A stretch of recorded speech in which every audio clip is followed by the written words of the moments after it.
This Good Morning Northwest Morning Sprint is brought to you by Bill's Heating and Air Conditioning.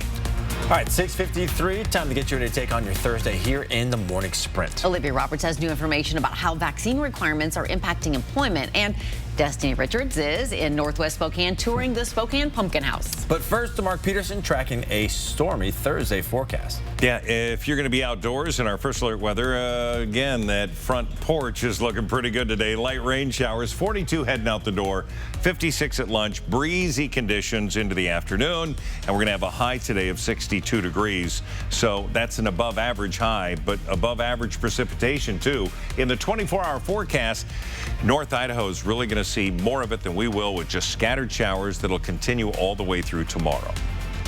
Some breaking news this morning. The Labor Department's latest unemployment report shows new claims for unemployment benefits are on the decline for the fourth week in a row. 281,000 people filed for jobless benefits last week. That's a drop of 10,000 claims from the week before and the lowest number of filings since the start of the pandemic. We are also just learning economic growth is slowing down in a major way. The Bureau of Economic Analysis reports the economy grew at an annualized rate of just 2% in the third quarter of the year. That's short of the 2.7% economists predicted. It's also a massive step down from the 6.7% the economy grew in the spring. Experts say the slowdown is due to the COVID Delta variant, supply chain chaos, worker shortages, and inflation. The mother and boyfriend of an 8-year-old child found dead in a Houston apartment have been charged with murder. The body was found along with 3 young siblings who police say were abandoned by the couple. According to a news release, the sheriff's office took a call from the 15-year-old who said his brother had been dead for a year and his parents hadn't been to the apartment for several months. Good Morning America continues our coverage of this tragedy in just a few minutes. A survey just released this morning shows 5% of unvaccinated people say they have left a job because of a COVID vaccination requirement. That represents just 1% of all adults. The Kaiser Family Foundation looked at more than 1,500 people from October 14th to the 24th. Now it comes as the White House is reviewing an emergency Labor Department rule requested by President Biden, spelling out vaccination rules for businesses with 100 or more employees. When it's released, the rule will fill in the details on how workers at larger businesses must get vaccinated or be tested regularly. The foundation found if faced with a requirement, more than a third of unvaccinated workers said they would most likely choose weekly testing than leave their job or get vaccinated. If weekly testing is not an option, 17% said they would get vaccinated and 72% said they would quit. The city of Spokane is not waiting around for La Nina to dump snow on the inland Northwest this winter. It's already released its snow response plan.